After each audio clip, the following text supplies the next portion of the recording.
নগর পরিক্রমা সকাল সকাল বেরোচ্ছে নামট্ট গেট ইস্কন মন্দির থেকে।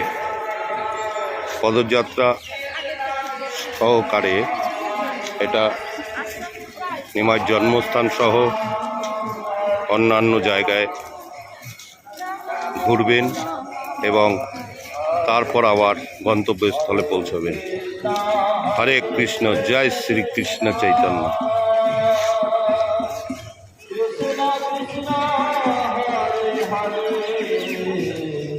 হরে রাম হরে রাম রাম রাম হরে হরে রাম হরে রাম।